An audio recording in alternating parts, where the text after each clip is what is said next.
अध्याय 9 जलता हुआ क्षितिज। 7वें स्तर के जादू की भयावह घटना। ब्लू स्टार पर सभी पेशेवरों के लिए स्तर बेहद सख्त हैं। उदाहरण के तौर पर जादूगर के पेशे को लें। प्रथम रूपांतरण वह स्तर है जहां लिंगी वर्तमान में मौजूद है। इसे जादू के मार्ग पर केवल एक प्रारंभिक कदम ही माना जा सकता है। इस स्तर के पेशेवरों को आमतौर पर नौसिखिया जादूगर या जादूगर प्रशिक्षु कहा जाता है। द्वितीय और तृतीय रूपांतरण क्रमशः मध्यवर्ती और उन्नत उपाधियों के अनुरूप हैं। चौथे रूपांतरण से शुरू करते हुए जियांग जियान जिस पेशेवर स्तर पर पहुंच गया है उसे महान जादूगर के रूप में जाना जाता है। पांचवें रूपांतरण को मैज मास्टर कहा जाता है और छठे रूपांतरण को ग्रेट मैज मास्टर कहा जाता है। सातवें रूपांतरण से ऊपर एक पवित्र जादूगर मास्टर होता है जिसे जादूगर संत के रूप में भी जाना जाता है। अंत में जब कोई भी पेशा सातवें रूपांतरण तक पहुंच जाता है तो उन्हें संत कहा जा सकता है। उच्च स्तरों के बारे में दुर्भाग्य से जियांग जियान को भी समझ नहीं है, न ही उसे ऐसे स्तरों का ज्ञान है और न ही उसने कभी ऐसे स्तरों के बारे में सुना है। ये तो उसकी पहुंच से परे की बात है।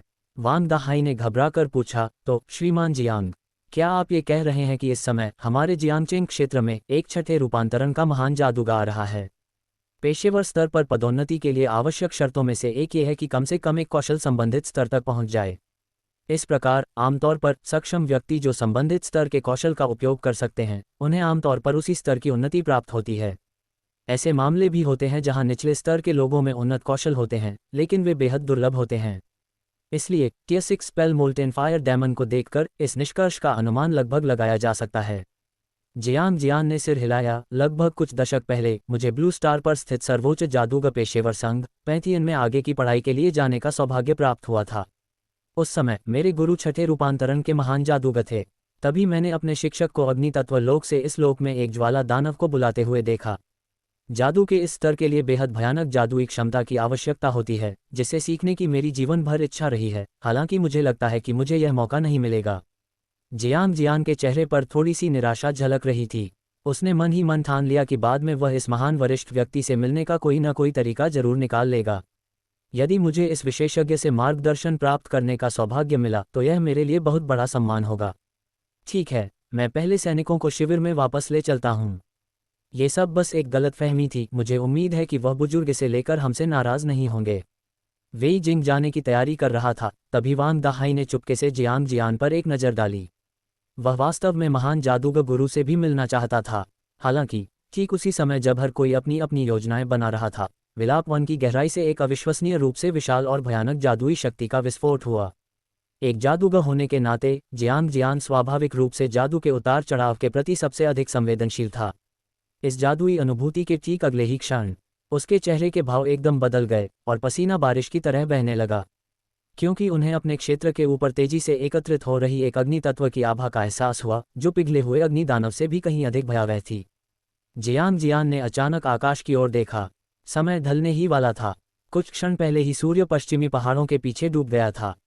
आकाश धीरे धीरे अंधेरा होता जा रहा था। हालांकि इस क्षण ऊपर का आकाश क्षितिज एक बार फिर से जगमगा उठा, एक शानदार सुनहरे किनारे से फिर से जगमगा उठा। इसके बाद पूरा आकाश धीरे धीरे लाल होने लगा। जो पेशेवर लोग अभी तक वहां से नहीं निकले थे उन्होंने भी इस असामान्य घटना को देखा और एक एक करके हैरानी जताई। आसमान की ओर देखो, क्या सूरज नहीं डूबा था? आसमान फिर से लाल क्यों हो रहा है? बहुत गर्मी है। क्या आपको लग रहा है कि तापमान पहले के मुकाबले कुछ डिग्री बढ़ गया है? वहां देखो, वह क्या है? हे भगवान, क्या ये एक अजगर है? इस क्षण प्रचंड रूप से जलते क्षितिज पर नारंगी लाल प्रकाश की अनगिनत किरणें एक साथ अभिसरित हुईं और आश्चर्यजनक रूप से मिलकर सैकड़ों मीटर के पंखों वाले एक भयानक विशालकाय अजगर का रूप धारण कर लिया। वह अजगर पूरी तरह से शुद्धतम अग्नि तत्वों से बना था जो देखने में भव्य और पवित्र प्रतीत होता था। इससे प्रभुत्व की एक अत्यंत भयावह भावना भी झलकती थी। इसे देखते ही नीचे मौजूद पेशेवर लोग बुरी तरह डर गए। विशालकाय ड्रैगन के पूरी तरह से विकसित हो जाने के बाद पूरे किंगफैंग घास के मैदान और विलाप वन क्षेत्र का तापमान 7 या 8 डिग्री और बढ़ गया। सभी को असहनीय गर्मी और प्यास लग रही थी। दौड़ना, सभी को सूचित करें, तुरंत खाली करें, नहीं तो हम सब मर जाएंगे। यह 7वें स्तर का मंत्र है। जियांग जियान ने अपने दिल में उठे सदमे को जबरदस्ती दबाते हुए बची हुई थोड़ी सी समझदारी के साथ जल्दी से अपने बगल में बैठे दोनों लोगों को सूचित किया। ये सुनकर वांग दाहाई उसे बस अपने दिमाग में एक झंझनाहट महसूस हुई और फिर वह पल भर में बिल्कुल खाली हो गया। क्या एक टियर 7 स्पेल? तो विलाप वन में इस समय सबसे वरिष्ठ व्यक्ति? दरअसल वह कोई महान जादूगर नहीं है, बल्कि एक 7वां रूपांतरण जादूगसंत। पीछे हटना, तुरंत पीछे हटो। वेई जिंग ने तुरंत प्रतिक्रिया देते हुए अपने सैनिकों को पीछे हटने का तत्काल निर्देश दिया। एक ही समय पर किंगफिग घास के मैदान के आसपास के कुछ 100 किलोमीटर के दायरे में मौजूद सभी पेशेवरों को फिर से सतर्क कर दिया गया। चेतावनी, चेतावनी, जियांगचेंग बेस सिटी क्षेत्रीय अलर्ट। जियांगचेंग बेस सिटी के बाहरी इलाके में 7वें स्तर के मंत्रों के उतार चढ़ाव का पता चला है। क्षेत्र के सभी पेशेवर तुरंत आश्रय लें, निकटतम भूमिगत हवाई हमले के आश्रय स्थल की तलाश करें। दोहराओ, दोहराओ, ये चेतावनी स्तर 1 है। तुरंत आश्रय लें। जियांगचेंग के सभी पेशेवर लोग अचंभित रह गए। एक दिन के भीतर आधे घंटे से भी कम समय में लगातार 2 और 1 स्तर की चेतावनी जारी की गई है। क्या चल रहा है? क्या दुनिया का अंत हो रहा है? पल भर में ही सब लोग घबरा गए और सुरक्षित स्थानों की ओर भागने लगे। जियांगया ने आकाश में जलते हुए क्षितिज की ओर देखा, और वह भयानक रूप से विशालकाय अग्नि तत्व वाला अजगर, जिसके पंख इतने फैले हुए थे कि पूरे आकाश को ढक लेते थे। उस युवा आत्मा पर गहरा प्रभाव पड़ा। समय थोड़ा पीछे चला जाता है। 1 मिनट पहले वेलिंग फॉरेस्ट का केंद्रीय क्षेत्र लिंजी चारों ओर से घिरी हुई थी, और वह सैकड़ों ताकतवर बाघों से घिरा हुआ था। लिंजी इस समतलीकरण क्षेत्र के सबसे गहरे हिस्से तक पहुंच चुका था। उसने अफवाहों में घिरी उस विशाल गुफा के प्रवेश द्वार को भी देखा, जिससे लगातार भयंकर तूफान निकलते रहते थे। लेकिन उन्हें यह उम्मीद नहीं थी कि यह क्षेत्र 11वें स्तर के वन बाघों के एक समूह का होगा। गर्जन। गुफा से अचानक एक भयानक गर्जना सुनाई दी। अगले ही पल लिंजी ने लगभग 4 या 5 मीटर लंबा, हरे रंग की चमकदार धारियों से ढका हुआ एक बाघ राजा को गुफा से भव्य रूप से बाहर निकलते देखा। धड़ाम, धड़ाम, इसका हर कदम बेहद भारी था। इसका वजन टन में मापा जाना चाहिए। लिंजी की आंखें चमक उठीं। यह विलाप वन का सबसे शक्तिशाली प्राणी प्रतीत होता है, और यह वाकई में एक बॉस जैसा दिखता है। अफसोस की बात यह है कि पहचान कौशल में महारत हासिल किए बिना उसे यह नहीं पता कि इस बॉस को अब क्या कहा जाता है।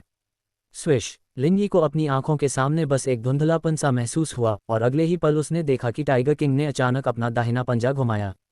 पलक झपकते ही 1 दर्जन से अधिक बेहद तेज हवा के ब्लेड बड़ी तेजी से उस पर आ गिरे।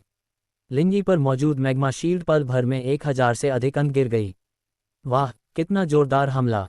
और इस बॉस को विंड ब्लेड स्पेल भी आता है। इसके शरीर पर मौजूद हरी धारियों को देखकर ऐसा लगता है कि हवा से भरपूर इस गुफा में लंबे समय तक रहने के कारण इसके शरीर में कुछ बदलाव आ गए हैं।